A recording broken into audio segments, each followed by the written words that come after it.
आज हम कवर करने जा रहे हैं शेक्सपियर जी का लिखा हुआ एक सोनेट सोनेट 55 जो कि कहता है कि शब्दों की ताकत किसी किंग की ताकत, किसी महल की ताकत या किसी भी और पावरफुल चीज के सामने ज्यादा बड़ी होती है। शब्द हमेशा रहेंगे, बाकी सब चीजों का डीके होता रहेगा। तो आइए जानते हैं और क्या कहा शेक्सपियर जी ने अपनी इस बहुत ही खूबसूरत पोएट्री में। वीडियो के एंड में आपके लिए कुछ क्वेश्चन आंसर्स भी होंगे एनसीईआरटी के, तो वीडियो को पूरा देखिएगा, ध्यान से देखिएगा और नोट मेकिंग करिए वीडियो को देखने के साथ साथ।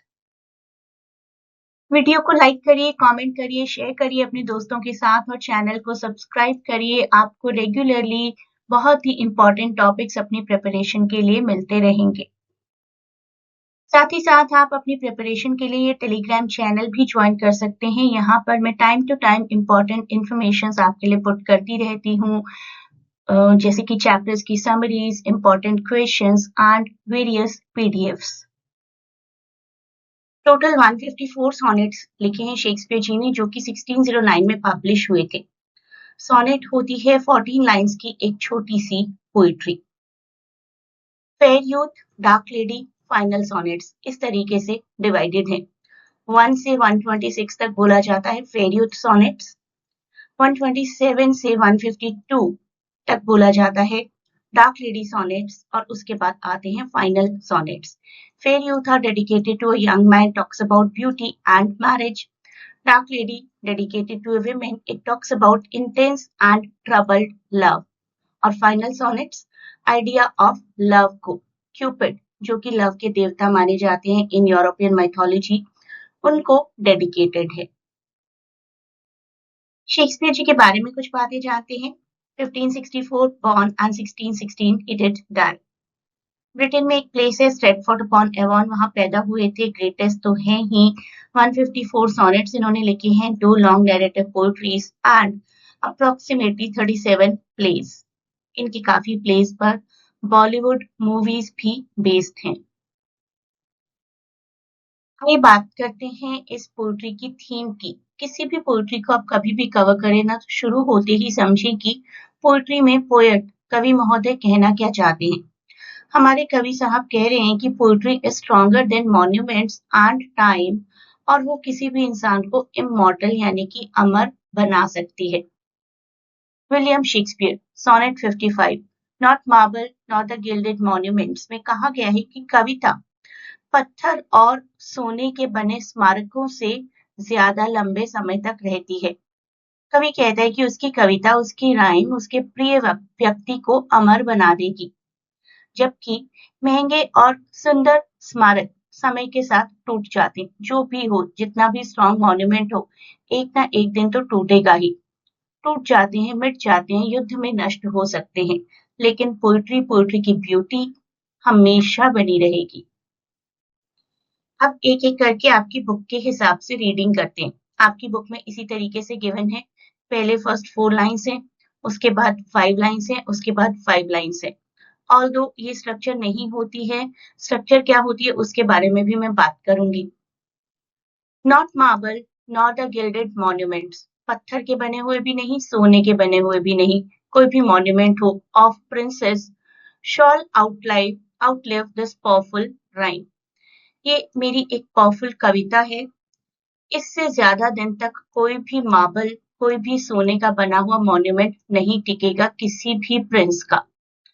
But you shawl shine more bright in these contents, जिससे भी बात करें, एक फेयर यूथ को एड्रेस करें, उन्हें कहते हैं you will shine in my poetry than unswept stone besmeared with sluggish time.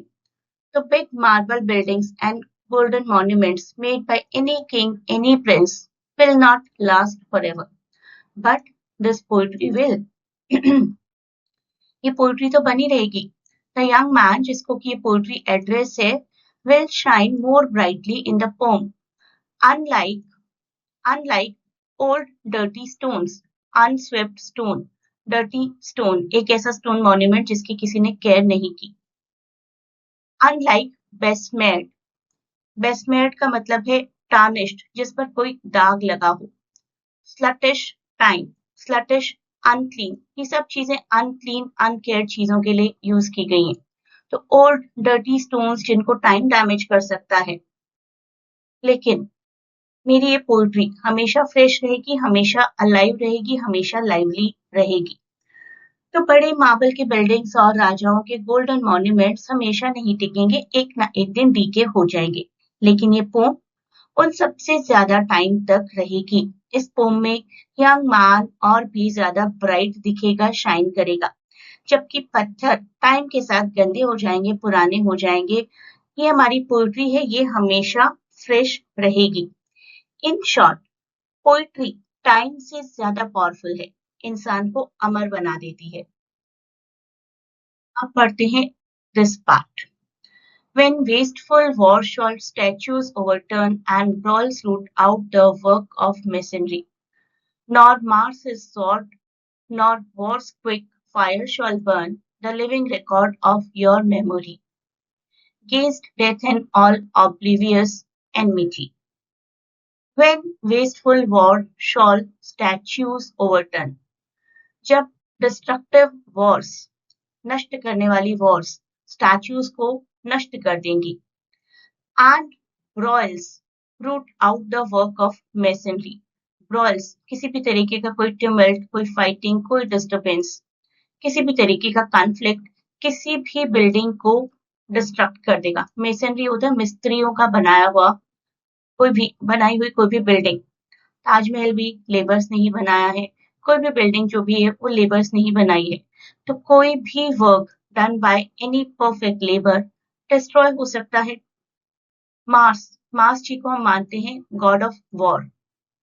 Mars की स्वॉर्ड, जब मार्स गॉड ऑफ वॉर खुद अपनी स्वॉर्ड उठाएंगे, वो भी पोल्ट्री को कुछ नहीं कर पाएगी। Neither the sword of Mars nor the fire of war can destroy this living record of your memory. कब लिखी गई है ये पोएट्री? पब्लिश हुई 1609 में। आज कितने ईयर्स हो चुके हैं? 417 साल। हम पढ़ रहे हैं ना इस पोएट्री को, बिल्कुल fresh poetry, right?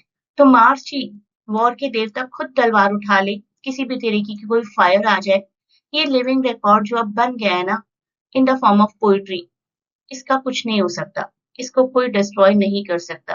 This poem will keep always your memory alive against death, against any kind of obliviousness, forgetful होना। कोई भी फॉरगेटफुल हो जाए दुनिया में, ये पोएट्री तो चलती है, चलती रहेगी सालों साल, हमेशा जेनरेशंस को मिलती है, मिलती रहेगी। तो जब बेकार और डिस्ट्रक्टिव वॉर्स स्टैच्यूज को गिरा देंगी और फाइट्स बिल्डिंग्स और स्ट्रक्चर्स को तोड़ देंगी, वॉर के गॉड खुद भी तलवार उठा लेंगे, आग आकर जलाना चाहेगी, तो भी ये पोएट्री नष्ट नहीं हो पाएगी, क्योंकि ये पोम तुम्हारी यादों का लिविंग रिकॉर्ड है एक तरीके से। डेथ और भूल जाना, इनके अगेंस्ट भी ये पोएट्री वर्क करेगी। जाने कितने ही लोग 1609 से लेकर आज तक इस दुनिया से जा चुके हैं, जाने कितने ही लोग शायद फॉरगेटफुलनेस का शिकार हुए हैं, किसी को एमनीजिया हुआ है, अल्जाइमर हुआ है। ये पोएट्री आज भी है और कल भी रहेगी। आज भी स्टूडेंट्स इस पोएट्री को पढ़ रहे हैं और हजारों सालों बाद भी पढ़ेंगे। तो वॉर सब कुछ मिटा सकती है, लेकिन पोएट्री को नहीं मिटा सकती। बहुत सारी और डिस्ट्रक्टिव पावर्स हैं जो सब कुछ मिटा सकते हैं, लेकिन पोएट्री को नहीं मिटा सकते। पढ़ते हैं next part. Shall your pace forth, यानी कि आगे बढ़ने का जज्बा, आगे बढ़ते रहना निरंतर। Shall your pace forth, your praise shall still find room, even in the eyes of all posterity. Posterity is future generations that wear this world out to the ending doom. Doom होता है कयामत का दिन, जिस दिन सब कुछ खत्म हो जाएगा। So till the judgment, judgment वही doomsday, doomsday, the day of the last judgment. कहते हैं ना कि एक दिन कयामत का दिन आएगा और सब खत्म हो जाएगा, वही होते हैं डूम्सडे और judgement day. So till the judgement that yourself arise, you live in this and dwell in lovers eyes. You will continue to move forward, shall your pace forth, आप तो आगे बढ़ते ही रहोगे। You will keep on moving forward in time through this poetry through this praise जो मैंने इस poetry में की है तुम्हारी, इसके थ्रू तुम हमेशा आगे बढ़ते रहोगे। तुम्हारी जो प्रेज है ना वो हमेशा एक स्पेस ढूंढ ही लेगी तुम्हें आगे बढ़ाने का। Even in the eyes of all posterity, सारी फ्यूचर जनरेशंस आने वाली पीढ़ियों की नजरों में भी तुम्हारी प्रशंसा बनी रहेगी। That wear this world out to the ending doom, people will keep reading, लोग पढ़ते रहेंगे इस पोइट्री को till the end, till the doomsday, दुनिया के अंत तक लोग तुम्हारे बारे में पढ़ते ही रहेंगे। So till the judgement that yourself arise, तो अंतिम न्याय जजमेंट डे जब होगा, जब इस दुनिया को खत्म होना होगा, यू लिव इन दिस, तब तक तुम इस पोइट्री में रहोगे, रहोगे अपने लवर्स की आंखों में अपनी इस पोइट्री के through. You will live on in this poem and in the hearts of the lovers until the judgment day. अंत का दिन भी आ जाएगा ना, उस दिन तक भी तुम बने रहोगे। उस दिन के बाद हो सकता है कि सब कुछ खत्म हो जाए। जब पूरी दुनिया एक साथ खत्म होगी तब तो सब कुछ खत्म होगा ही, लेकिन जब तक डूम्सडे नहीं आ जाता तब तक तुम जिंदा रहोगे मेरी इस पोइट्री में। तो हमारी इस पोइट्री का कंक्लूजन क्या है? शेक्सपियर जी कहते हैं कि पोइट्री बहुत पावरफुल है। हमें या हमारे किसी लवर को पोइट्री अपने अंदर हमेशा अलाइव रखती है और आर्ट और पोइट्री की हेल्प से वक्त को भी हराया जा सकता है। अब करते हैं आपकी बुक के कुछ questions.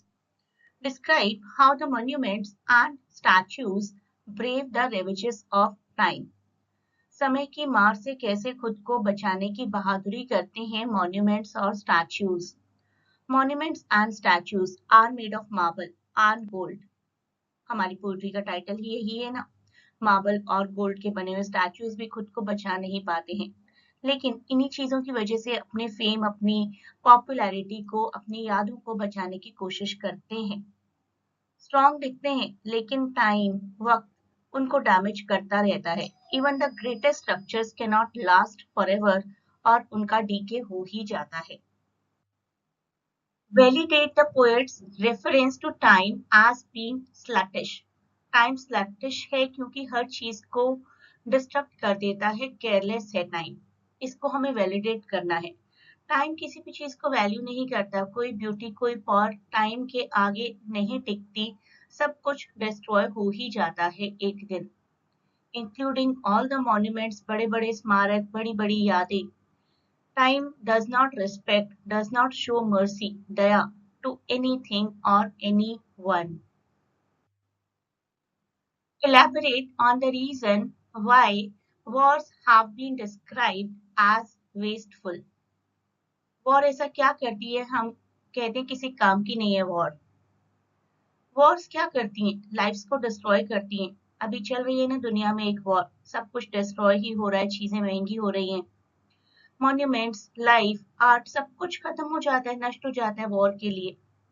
They ruin, destroy everything valuable without purpose and leave only destruction behind. सिर्फ बर्बादी के निशान छोड़ जाते हैं अपने पीछे और कुछ नहीं।